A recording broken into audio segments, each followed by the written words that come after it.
So, microphones. Let's start with microphones. And that is the analog mic, which is pretty much an XLR mic, versus a USB mic. There are two different types of microphones. So, Christian, let's start with the USB mic because they're like the most common microphones that new podcasters would buy because, you know, they're very easy to use. They're cheaper in price. Right. All you do is plug it right into your computer.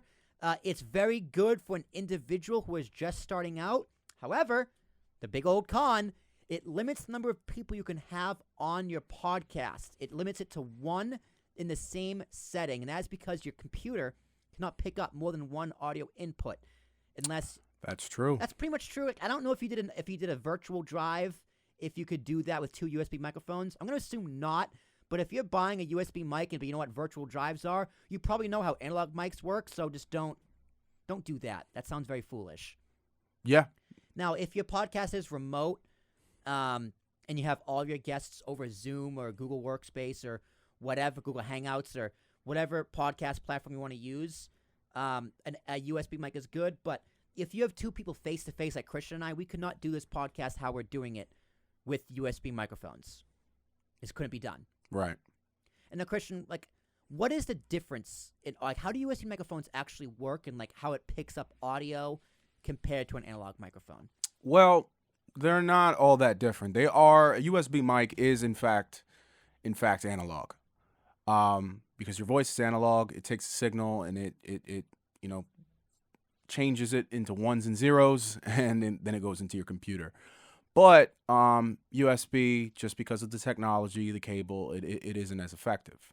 And USB mics, unfortunately, they do tend to make a little bit of noise, just because you're plugging it into a port on your computer, and there's fans and all these things inside of the computer that sometimes it picks up on. To me, that is probably the biggest con. I think if that didn't occur, more people would use USB mics. But they are cheap in price. They're very easy to use. They're very plug and play. You know, you plug it into the computer, and the computer usually knows what to do. And if not, it's as easy as downloading a driver, and then boom, you're done. You're ready to go. Yeah. I mean, I would highly suggest, and on the Biggest Podcast Solutions store, we do sell USB microphones. I'm going to do an overlay of it. Oh, yep, there it is. It's so pretty.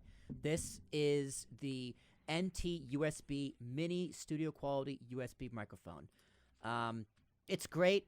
You know, it just sits right on your desk. It's Rode. I trust Rode. Rode is a phenomenal, distributor, manufacturer of audio equipment. And this is a handy-dandy little microphone. You can get it in our store for $100. I don't know if you can find that cheaper anywhere else. Very easy to use, plug and play. Yeah, but if you are a little more experienced, if you're a business, remember the P stands for personal, the B stands for professional. If you're personal, a USB mic can be great because if it's just a hobby, it's something you want to try out, something you might not stick with, go USB and go cheap.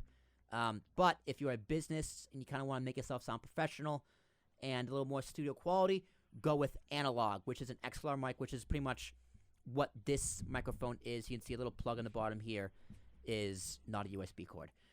It's superior in audio quality. It does require more equipment, meaning an interface, XLR cords, etc., etc. They are higher in cost. They're good for experienced podcasters, and you can record pretty much as many guests as your interface will let you. As many inputs as you have, you can make it happen. Exactly. So if there was four more people in this studio, and we had 4 more mics and 4 more XLR cords, we could do a podcast with 5 different people. You can't do that with XLR. If you are going to USB, excuse me.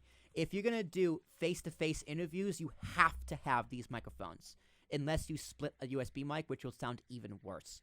If you want to do, again, I'm going to repeat that. If you want in-person interviews, you have to get these kind of microphones.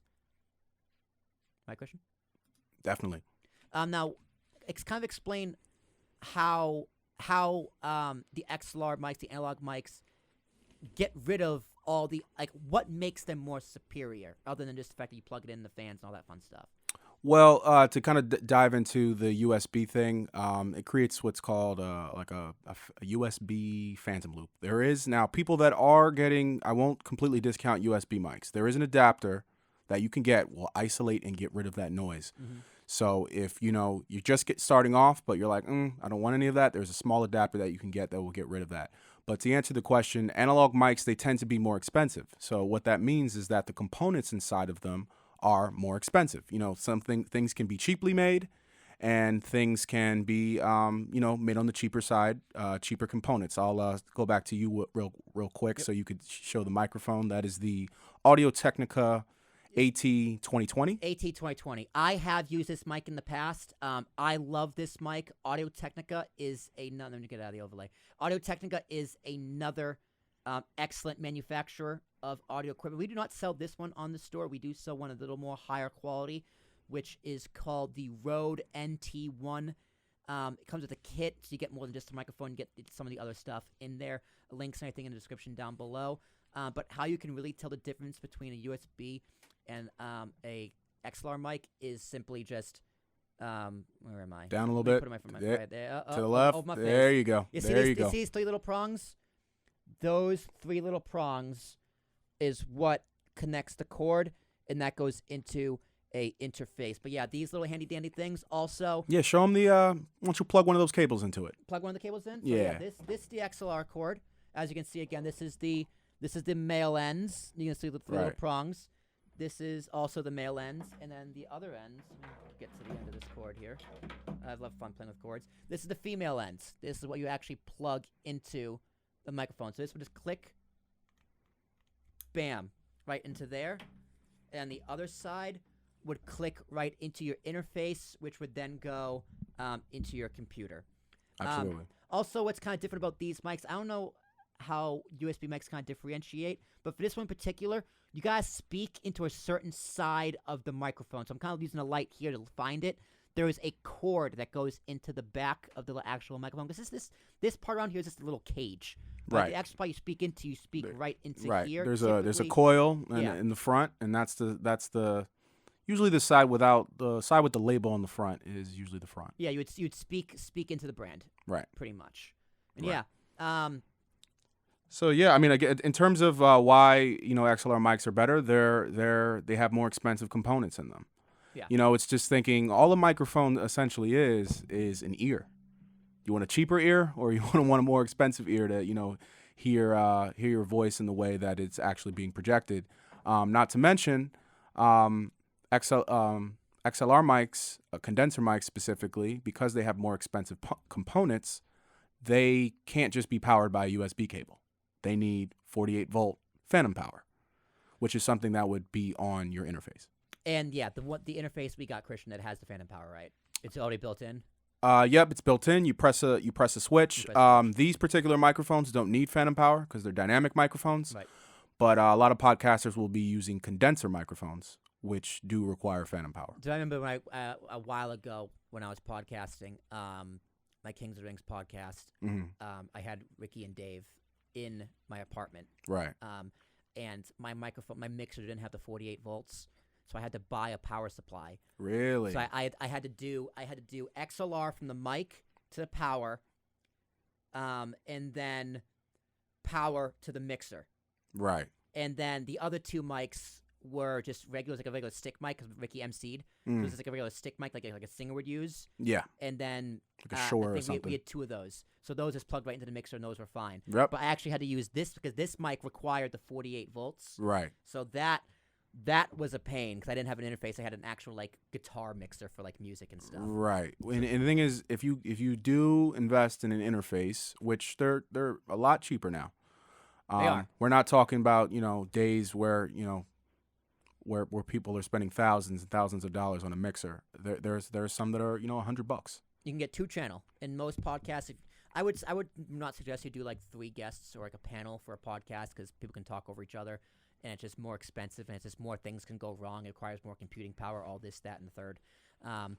But the 2-channel interface, which we're gonna get into in a little bit, is great. But the final kind of microphone is a lavalier mic, which we also sell on our store. We sell the lavalier Go professional microphone that is also made from Rode. As you can tell, a lot of Rode products we have partnered with Rode, and you can do those either wired or wirelessly.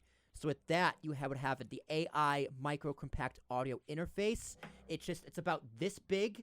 Yep, there it is over the screen right now. It's about that big, and you would plug both of those into that little box, and that box would go into your computer. Now, the thing about lav mics are great because they can clip right onto your lapel. They don't get in the way. You don't got to get in the worry about way. them. Like, set it and forget it, pretty much. one thing about the podcast that I do like the whole gimmick of the microphone being right in my face. Right. Like, I like this aesthetic. I like this look. But again, if you're a business and you just don't like that look, you're more the traditional media, like a broadcast TV look. Lavalier mics are always an option. A lot of them have great quality, and you can also get the wireless system, which means that the microphone would plug into a receiver, in 2 receivers that can go on your person, so you could plug in and you can take the wires, take it down your shirt, and put it in your pocket, or hook it on the back of your belt, or do whatever you want to do with it.